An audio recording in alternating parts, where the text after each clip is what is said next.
नंतर होईलच प्रेम या मालिकेचा आजचा म्हणजेच 9 ऑगस्टचा भाग तुम्ही ऐकत आहात प्रेक्षकांना। रिव्ह्यू सुरू करण्यापूर्वी तुम्हा सगळ्यांना राखी पौर्णिमेच्या खूप खूप शुभेच्छा। तर आज आपला TTMचा एपिसोड वेळेवर आलेला नाहीये अजून, हा आला होता म्हणून देऊन टाकतेय। तर बघा, लग्नानंतर होईलच प्रेम या मालिकेमध्ये आज वसुआत्या सुरुवातीला या रम्याला ओरडतात, कशाला नाक खुपसत होती सू। मग ही रम्या म्हणते, अगं आई नाक नव्हते खुपसत मी, नंदिनीवर ढकलत होते हे सगळं। मग वसुआत्या म्हणतात, आणि आपल्यावर हे सगळं प्रकरण शेकलं असतं तर? अगं तुला दिसत नाहीये का ग रम्या, अगं नंदिनी पेटून उठली आहे। पिहूच्या मनात काय चाललंय हे बघण्यासाठी ती वेगवेगळ्या पद्धतीने प्रयत्न करते। तिला नाही जमलं म्हणून तिने काउन्सिलरला आणलंय। अगं ती काउन्सिलर काय बोलली हे पण तू ऐकलं नाही का? रम्या म्हणते, अगं ऐकलं नाही, पिहूच्या मनामध्ये सिक्रेट आहे म्हणे। अगं ते सिक्रेट नंदिनीशी कनेक्टेड आहे असं म्हटली ती। मग वसुआत्या म्हणतात, तुला एक गोष्ट लक्षात नाही येते रम्या, अगं नंदिनीसाठी सगळ्या गोष्टी हळूहळू सोप्या होत जात आहेत। पिहूच्या मनात शिरण्यासाठी तिला आता कठीण जाणार नाहीये। त्या सिक्रेटचा धागा धरून नंदिनी त्या पिहूच्या मनातला गुंता सोडवू शकते। तुला का कळत नाहीये हे रम्या? रम्या घाबरून म्हणते, नाही ग आई, आता हा गुंता सुटता कामा नये, आपण अडचणीत येऊ। मग ही वसुआत्या म्हणते, मग नंदिनीवर लक्ष ठेव बारीक, ती कोणाशी बोलते काय बोलते सगळ्या गोष्टींवर लक्ष ठेव। रम्या म्हणते, बरं तू सांगते तसंच करते मी आई। तू बघितलं ना मगाशी तो जीवा किती बाजू घेत होता त्याच्या बायकोची? अगं आई जीवाच काय, घरचे सगळेच तिची बाजू घेतात ग। मी इतकं केलं सगळ्यांसाठी पण बघ ना कोणीच माझी बाजू घेत नाही। मग वसुआत्या म्हणतात, तुझं काय धरून बसली ग? अगं मी किती केलंय या घरच्यांसाठी, अगं सगळ्यांचे चोचले पुरवले मी, पण कोणाच्या लक्षात सुद्धा राहिलेलं नाहीये। नंदिनी आली आणि तिने अशी काही जादूची कांडी फिरवली ना, नाही काही झालं तरी या नंदिनीची जादू ओसरलीच पाहिजे। रम्या मी सांगितल्याप्रमाणे या नंदिनीवर बारीक लक्ष ठेव हं, काही झालं तरी पिहूच्या मनातलं बाहेर आलं नाही पाहिजे। बघा ना प्रेक्षकांनो, वसुआत्या म्हणतायत मी घरच्यांचे चोचले पुरवले, पण त्याचा अर्थ त्या घरच्यांशी वाईट वागतील असा होत नाही ना। त्यांचा गुन्हा त्या अगदी मस्तपणे त्यांच्या चोचल्या मागे लपवत आहेत। पण असो, आता पुढचा सीन जो आहे ना तो खूप मजेशीर दाखवलाय। आज काव्या पार्थचे सीन त्यांनी जास्ती दाखवले आहेत। पार्थ आता बिचारा त्याच्याच खोलीत एकटा पडलेला असतो, या दोघी तिथे बेडवर बसून अभ्यास करतायत। पार्थ विचार करतो मनामध्ये, अरे आर्किटेक्ट रे मी, टॉप 30 आर्किटेक्ट पैकी एक, आणि मी माझ्याच खोलीमध्ये असा सुपलीसारखा एका बाजूला पडलोय, केळसुणीसारखा। ही फिसकारलेली मांजर आणि राहिली तिची मैत्रीण, दोघीच्या दोघी मस्त माझ्या बेडवर बसल्यात अभ्यास करत। तेवढ्यात पार्थच्या मोबाईलची बॅटरी डाऊन होते। आता तो विचार करतो, अरे देवा, या मोबाईलची बॅटरी आत्ताच डाऊन व्हायला हवी होती का? उठून कसा चार्जर घेऊ? कंटाळा आलाय मला, आता यांनाच काव्याला लावतो असं म्हणून आता तो काव्याला आवाज देतो बरं का, ओ काव्या, ओ काव्या इकडे बघा ना। पण काव्या त्याच्याकडे बघतच नसते, कारण ती अभ्यासात दंग असते। बिचारा खूप आवाज येतो, हॅलो हॅलो काव्या ऐका ना, ओ काव्या। आता ती अनिशा म्हणते, अगं ए काव्या, अगं पार्थ बोलत आहे ना तुला। आता शेवटी पार्थ पुन्हा म्हणतो, ओ काव्या इकडे पहा ना, पण ती काही बघे ना त्याच्याकडे। शेवटी आज जोरात किंचाळत म्हणतो, ए भिसकारलेली मांजर। मग काव्या बघते आणि म्हणते, काय हो कशाला डिस्टर्ब करताय मला, दिसत नाहीये का मी अभ्यास करते? पार्थ म्हणतो, अहो मी डिस्टर्ब करतोय, पण तुम्हाला नाही कळते का मी का डिस्टर्ब करतोय? मग पार्थला काव्या म्हणते, तुमचा चष्मा फुटलाय का, मला कशाला काम सांगताय? आता पार्थ काही बोलणार तेवढ्यात काव्या म्हणते, गप्प बसा हो, तुम्ही काही बोलू नका, गप्प म्हणजे गप्प बसा। ही थोडी वेगळीच बोलते आजकाल। असो, आता पार्थ मनात विचार करतो, गप्प बसेल मी पण शांत नाही बसणार।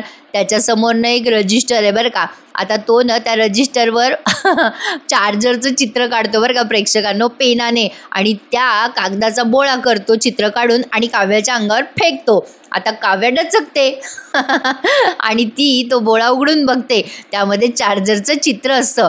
आता काव्या चिडते आणि म्हणते, काय चाललंय तुमचं, काय आहे हे? पार्थ म्हणतो, बघा ना बघा, उघडून बघा। काव्या म्हणते, काय चाललंय कोणास ठाऊक यांचं। आता त्या चार्जरचं चित्र पाहते ती आणि अनिशालाही दाखवते आणि पार्थला म्हणते, घ्या चार्जरचं स्केच, याचा काय अर्थ समजू मी? पार्थ म्हणतो, अहो मला चार्जर हवंय हो काव्या, असेल तिकडे बघा ना बघा। काव्या चिडते आणि म्हणते, चार्जर हवंय का? तुम्हाला चार्जर हवंय तर स्केच कशाला करताय? तोंडाने नाही तोंडाने तुम्हाला सांगता येत नाही का? पार्थ म्हणतो, मी चित्र काढतो, काय असतं ना मनातल्या गोष्टी सांगण्यासाठी एक उत्तम डिव्हाइस आहे चित्र म्हणजे। आता तुम्हाला वाटलं असेल प्रेक्षकांनो हा सीन उगाचच कशाला दाखवला, तर नाही, या चित्रासाठी काहीतरी पुढे आहे, ते तुम्हाला बघायचंय, बघत राहा. आजचा एपिसोड छान दाखवलाय त्यांनी. जेव्हा वेळ मिळेल तेव्हा बघा, पूर्ण ऐका. पण आता काव्याला तो लाडीगोडी लावत म्हणतो, द्या ना, द्या चार्जर, द्या ना काव्या, प्लीज द्या ना. आता काव्या काय करते, पुन्हा इकडे तिकडे बघत अभ्यास करायला लागते बरं का. पाठ तिच्या मागे मागे करतो. ओ हॅलो, ओ काव्या, ओ जा ना, चार्जर द्या ना, तुमच्या पलीकडेच चार्जर आहे, द्या ना ओ. आता काव्या थोडी पुढे जाते आणि म्हणते, हे बघा चार्जर इकडे पडलंय. काय हो पाठ झाली का तुमची सगळी कुरबुर करून? चार्जर चार्जर चार्जर, अभ्यास करू देत नाही हा माणूस मला, असं म्हणून काव्या डायरेक्ट बाहेर जाते आता खोलीच्या. पार्थ हसायला लागतो आणि म्हणतो, ए पिचकारलेली मांजर कुठे चालली? हे तो ती गेल्यावर बोलतो बरं का. तर असो, आता इथून पुढचा सीन नंदिनी आणि पिहूचा दाखवलाय. बाई नंदिनी किती गोड आहे ना प्रेक्षकांनो, फारच त्या पिहूचे लाड करते. आता ती पिहूला छान जेवू घालत असते आणि म्हणत असते, ए बेटा थोडंसं राहिलंय, घे बरं खाऊन. मग आता पिहू जेवण करते छान पोटभर आणि मग नंदिनी म्हणते, आवडला ना नाश्ता? ए पिहू काय ग, कशी वाटली ग ती प्रियंका ताई तुला? नंदिनी ना कॉन्सलरबद्दल विचारतीये पिहूला. आणि मग नंदिनी हळूहळू फ्रेंडली होऊन तिला म्हणते, काय ग पिहू, तुला आवडली का ती ताई? मग पिहू म्हणते, हो आवडली ना. मग नंदिनी म्हणते, काय काय गप्पा मारल्या तुम्ही? नाही म्हणजे तुम्ही खेळ खेळलात म्हणे. पिहू म्हणते, हो अगं ताई, 1-2 गेम खेळलो आम्ही.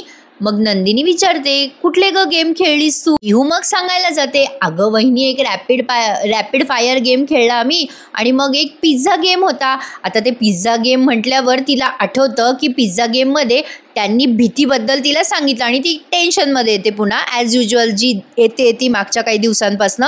आता नंदिनी म्हणते, काय गं पिहू, कशाचं टेन्शन आलं बेटा तुला? ए पिहू बेटा, हे बघ तू ना घाबरू नकोस, तू तुझ्या मनातली कुठलीही गोष्ट तू मला शेअर करू शकतेस.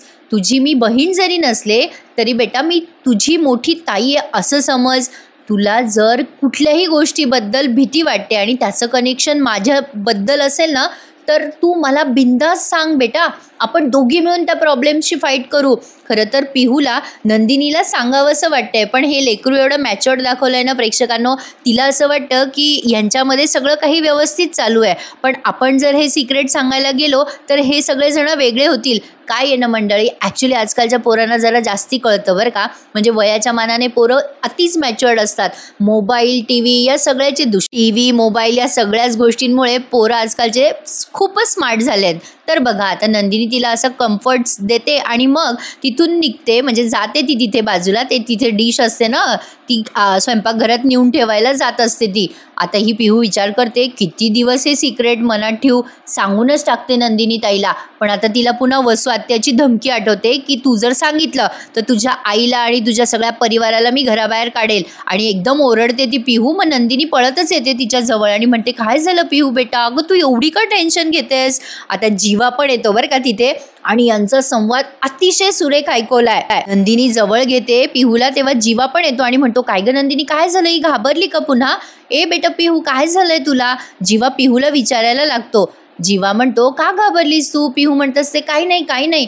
जीवा म्हणतो, पाणी देऊ का तुला? आता तो पाणी देतो बरं का. आणि इतका गोड बोलतो ना जीवा पिहूशी. आता पाणी पिल्यावर तो तिला म्हणतो, ए बेटा रिलॅक्स, छान वाटतंय ना आता पाणी पिल्यावर? छान वाटते की नाही? आता पिहू म्हणते, हो छान वाटतंय.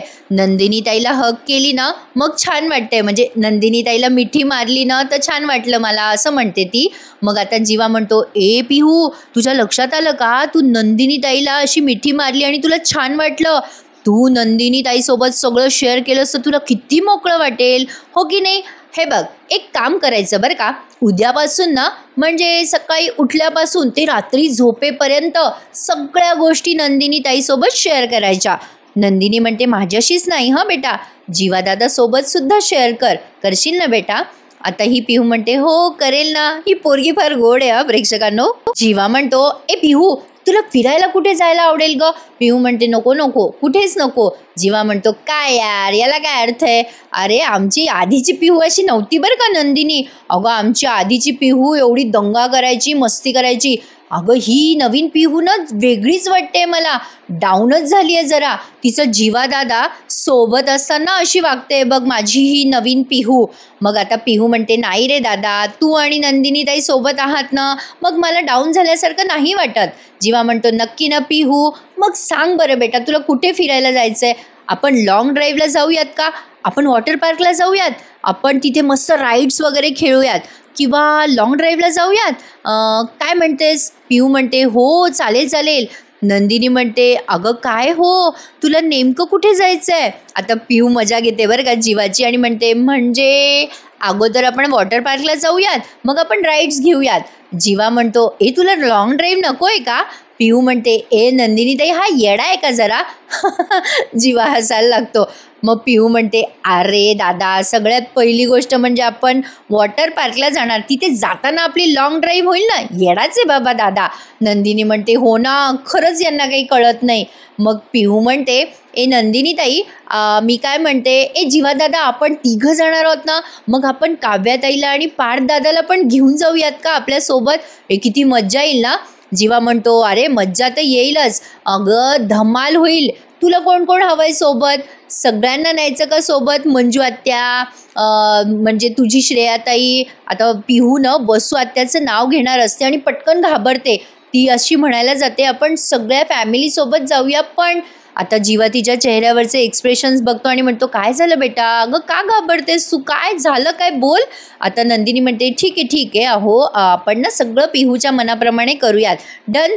मग आता पिहू म्हणते मी काय म्हणते, आपण परीक्षा वगैरे झाली की वॉटर पार्कला जाऊयात, पण कॅन्सल नाही करायचं सगळा प्लॅन, प्रॉमिस. मग आता जीवा आणि नंदिनी प्रॉमिस करतात तिला. आता ही पिहू एक आयडिया करते आणि म्हणते तुम्ही दोघं उभे राहा बरं, उभे राहा. मला तुमच्या दोघांकडनं ना एक गोष्ट एकत्र हवी आहे. जीवा म्हणतो आता काय. एकत्र तुम्ही दोघे जण मला हग करा, म्हणजे मिठी मारा, असं पिहू म्हणते जीवाला आणि नंदिनीला. दोघे एकमेकांकडे बघतात आणि ही पिहू या दोघांनाही अशी सोबत मिठी मारते. मग दोघंच जवळ येतात एकमेक. आता या पुढचं सीन, इथे टायटल सॉन्ग वाजवलंय त्यांनी मालिकेचं आणि मग इथून पुढचा सीन काव्याचा दाखवलाय. काव्या किचनमध्ये असते तेव्हा नंदिनी तिथे जाते आणि म्हणते काय गं काव्या, अगं इथे का अभ्यास करतेस. तर काव्या म्हणते काय करणार, तो बोक्या आहे ना, कधी कागद फेकतो, कधी शुकशुक करतो, अगं ताई खूप त्रास देतात ते, अशी गंमत म्हणून म्हणते ती. ते नंदिनीला कळतं, पण नंदिनी जरा टेन्शनमध्ये असते हे काव्याच्या लक्षात येतं. काव्या विचारते काय गं ताई, अगं सगळं बरं आहे ना, काय इतकी टेन्शनमध्ये दिसतीयस. मग नंदिनी तिच्याजवळ शेअर करते अगं काव्या काय सांगू मी, अगं मी आत्तापर्यंत इतक्या केसेस सॉल्व्ह केल्या, इतक्या मुली मी बघितल्या, कितीतरी लोकांना मदत केली ग आतापर्यंत काव्या, पण आपल्या घरातल्याच लोकांना मी मदत नाही करू शकत आहे. अगं पिहूला किती त्रास होतोय काव्या किती दिवसांपासनं, तिचा त्रास कसा दूर करू ना मला आता खरंच कळत नाहीये ग, काय करू काव्या, ती पोरगी मनातलं बोलेल ग. अगं आता तर असं वाटायला लागलंय की कुठलं तरी डिव्हाइस सापडायला हवं तिला मदत करण्यासाठी. आता अचानक काव्याच्या लक्षात येतं, मी मगाशी म्हणलं ना या चित्राचा सीन हलक्यात घेऊ नका, तर आता काव्याच्या लक्षात येतं की चित्र म्हणजे समोरच्यासाठी एक डिव्हाइस असतं, आपल्या मनातलं शेअर करण्याचं माध्यम. आणि काव्या ती आयडियाची कल्पना या नंदिनीला सांगते, अगं ताई तू पिहूला चित्र काढायला लाव. अगं चित्र ही डिव्हाइसच असतात माणसाच्या मनात काय चाललंय ते सांगण्यासाठी. तू सांग तिला ड्रॉइंग काढायला, म्हणजे ती तुझ्यासमोर काही ना काही व्यक्त होईल ग. मग नंदिनी म्हणते अगो काव्या काय छान कल्पना दिलीस तू. काव्या म्हणते अगं ताई ती तिच्या तोंडून काही बोलत नाहीये, पण ती चित्रातून व्यक्त झाली तर. नंदिनी म्हणते हो तिला ड्रॉइंगची आवड पण आहे, करेक्ट मी हेच करेल, थँक्यू हां काव्या, असं म्हणून नंदिनी तिला मिठी मारते. आता ही काव्या मनात विचार करते या बोक्याचे विचार समोर नसताना पण मदत करतात, तर चला हळूहळू ती पार्थच्या प्रेमात पडते असं म्हणायला हरकत नाही. इकडे मानिनी ताई कुठून तरी बाहेरून आल्यात, तर या वसू आत्या त्यांच्या खोलीत जातात आणि म्हणतात काय गं मानिनी, अगं कशी झाली तुझ्या भाचीची मंगळागौर. त्या सांगतात की खूप छान झाली वसुताई, मस्त मजा आली, आपण पण आपल्या घरी मंगळागौर करूयात. आता हे नवीनच जोडपे आहेत ना लग्न झालेले, मालिकेमध्ये काही दिवसांनी मंगळागौर दिसेलच आपल्याला. तर आता तेवढ्यात तिथे नंदिनी येते आणि म्हणते आई हा सार जरा टेस्ट करता का. आता ही मानिनी ताई म्हणतात हो करते ना टेस्ट. अगं नंदिनी तू छानच बनवतेस सगळे पदार्थ. आता तेवढ्यात नंदिनी पिहूच्याच विचारात आहे बरं का सारी. मानिनी ताई सुद्धा आता पिहूचा विषय काढतात आणि म्हणतात नंदिनी अगं पिहू काही बोलली का ग बाई तुला. नंदिनी म्हणते नाही ना आई अजून नाही बोलली, मी करतीये प्रयत्न. वसू आत्या आता अशा बघायला लागतात नंदिनीकडे. मग या मानिनी ताई म्हणतात कर बाई प्रयत्न, आता तुझ्याकडनंच आशा आहे, तिचा असा त्रासलेला चेहरा बघवत नाही ग मला. मग नंदिनी सांगते त्यांना काळजी नका करू, बरी होईल ती. आता असं म्हणून ती तिथून जात असते. पुन्हा ती माघारी येते आणि वसू आत्याला म्हणते काय हो आत्या, पिहू तुम्हाला अशी घाबरून का पळते हो. आता वसू आत्या बघा हां चोर ते चोर आणि वर शिरजोर असा प्रकार आहे वसू आत्याचा. आता मानिनीताई बघायला लागतात नंदिनीकडे. नंदिनी म्हणते, मी जरा नोटीस केलं आत्या, ती तुम्हाला बघितलं ना की पळून जाते, घाबरते. आता वसू आत्या कांगावा करायला लागतात आणि म्हणतात, काय म्हणायचं का नंदिनी तुला? मी काही केलं का पिहूला? ए नंदिनी, तू या घरात यायच्या पूर्वी आम्ही सगळे तिची काळजी घेत होतो बरं का, तुला फार तिची कड घ्यायची गरज नाही आहे. नंदिनी म्हणते, अहो आत्या गैरसमज नका करू, मला असं नव्हतं म्हणायचं. वसू आत्या म्हणतात, मग कसं म्हणायचं होतं का? तुझ्या सगळ्या बोलण्याचे अर्थ कळतात मला, तू काय मला मूर्ख समजतेस का? मानिनीताई म्हणतात, अहो ताई शांत व्हा, नंदिनी सहज विचारतीये. अहो मला पण विचारलं होतं तिने की पिऊला कोणी बोललं असेल का, काही झालं असेल का? मग वसू आत्या मानिनीताई म्हणतात, ए मानिनी, कोणी बोललं आणि तुम्हाला पाहून पिऊ घाबरते, या 2 वाक्यात तुला काही फरक दिसत नाही का मानिनी? काय ग? ए नंदिनी, अगं तुला या घरामध्ये जे करायचं ना ते कर, पण माझ्या वाटेला जायचं नाही हा. डायरेक्ट धमकी दिली बरं का नंदिनीला वसू आत्याने. अरे बापरे, एकदम खतरनाक आहे आत्याबाई. असं बोलतात आणि निघून जातात. म्हणजे पाहिलं का कशा कांगावा करतात. पण आता नेहमीप्रमाणे या गोड गोड सासूबाई म्हणजे मानिनीताई नंदिनीला म्हणतात, जाऊ दे नंदिनी, तू नको टेन्शन घेऊ हां, त्यांचं त्या अशाच आहेत स्वभावाने, जाऊ दे. आणि इकडे तू नको ग चेहरा असा पाडू, आण तो सार आण बरं, मी टेस्ट करून सांगते. आणि वसूताई कशा आहे तुला माहितीच आहे ना. आता त्या नंदिनीने केलेला सार चाकतात आणि बघा हां, नंदिनी अजूनही टेन्शनमध्येच आहे बिचारी. प्रेक्षकांनो, एवढे एफर्ट घेऊन आज सणासुदीची तुम्हाला रिव्ह्यू देते आहे, प्लीज एखादा लाईक करायला विसरू नका. अजूनही TTMचा रिव्ह्यू आलेला नाही आहे, मी सारखा चेक करते आहे. खूप प्रॉब्लेम येतो मंडळी. काय होतं ना, सणासुदीला सगळेच कामं खोळंबलेले असतात आणि त्यातनं जर असे रिव्ह्यू लवकर नाही आले ना तर खूप टेन्शन येतं. तर असो, आता मध्ये छोटासा सीन दाखवला. पिहू तिच्या मनातले विचार ड्रॉइंगवर काढते. बहुतेक नंदिनीने तिला सांगितलं असावं, पण तो सीन नाही दाखवला त्यांनी. आणि पुढे काव्या आणि तिच्या मैत्रिणीचा म्हणजे अनिशाचा सीन दाखवला आहे. अनिशाला तिच्या आईचा फोन येतो, तिच्या आईचा BP वाढलेला असतो, त्यामुळे ती टेन्शनमध्ये येते आणि ती काव्याला म्हणते, अगं मला जावं लागेल काव्या, आईला बरं नाही आहे. काव्या म्हणते, अनिशा अगं एवढ्या रात्रीची कशी जाणार आहेस तू, तुझं घर लांब आहे ना. एक काम कर, तू टेन्शन नको घेऊ, आपण पहाटे जाऊ सकाळी. तसं आईला आता म्हणजे बरं वाटतंय ना, खूप काही टेन्शन घेण्यासारखं नाही आहे ना. तेवढ्यात पार्थ पण येतो तिथे आणि तोही विचारतो, काय झालं अनिशा? मग अनिशा सांगते, माझ्या आईची तब्येत बरी नाही आहे, तिचा BP जरा लो झाला आहे. पार्थ म्हणतो, ठीक आहे तुम्ही नका टेन्शन घेऊ, आपण उद्या जाऊयात पहाटे. काव्या म्हणते, आत्ता नॉर्मल आहे का तुझ्या आईचं BP? आता अनिशा म्हणते, हो सध्या नॉर्मल आहे.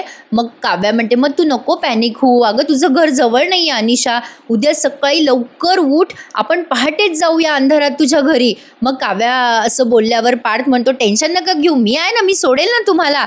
हां, पार्थला मोठी आऊज आहे बरं का पोरींना सोडायची. आता काव्याने त्याला बरोबर झापलाय. काव्या म्हणते, कशाला? ओ देशमुख, काय गरज आहे तुम्हाला? संधी दिसली की लगेच संधीचं सोनं करायला मोकळे.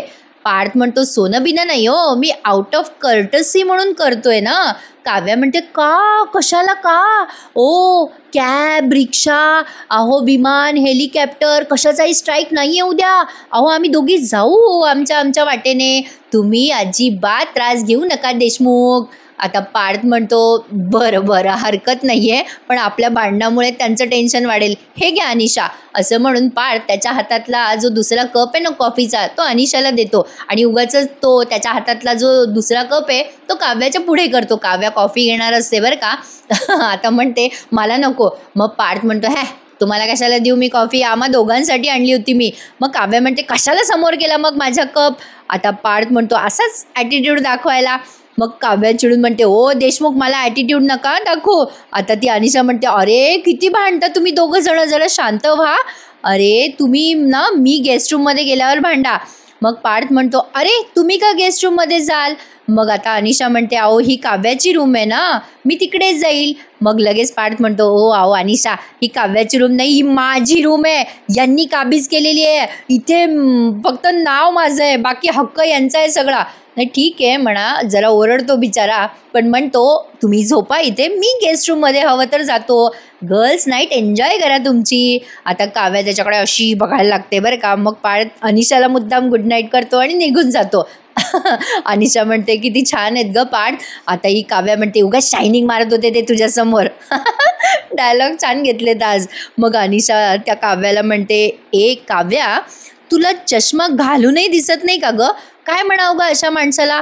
आंधळा म्हणावं की बावळट म्हणावं? काव्या म्हणते तुला काय म्हणायचंय अनिशा. अनिशा म्हणते निशा आता काव्याला गोड पद्धतीने समजवते.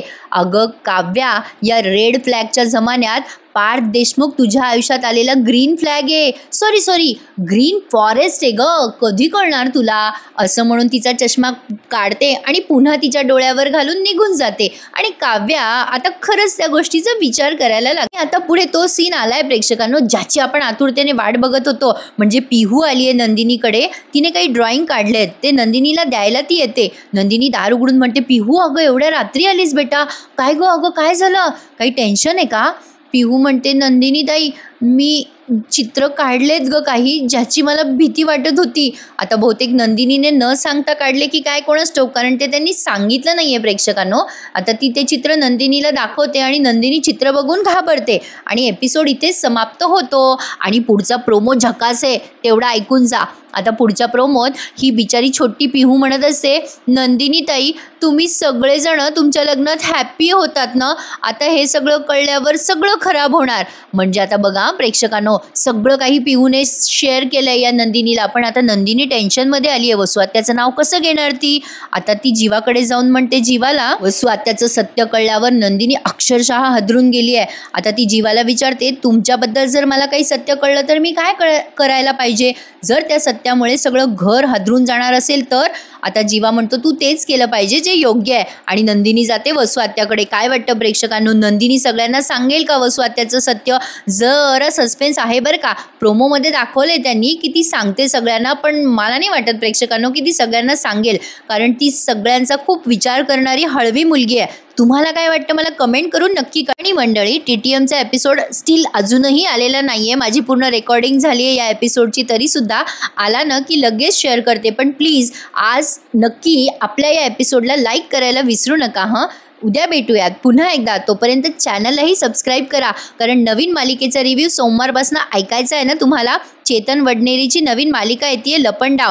या मालिकेचा रिव्ह्यू आपल्या या चॅनलवर तुम्हाला ऐकायला मिळणार आहे. त्यासाठी चॅनल सबस्क्राईब करा, नक्की सबस्क्राईब करा आणि आपले सगळे रिव्ह्यूज एन्जॉय करायला विसरू नका. टेक केअर प्रेक्षकांनो, धन्यवाद.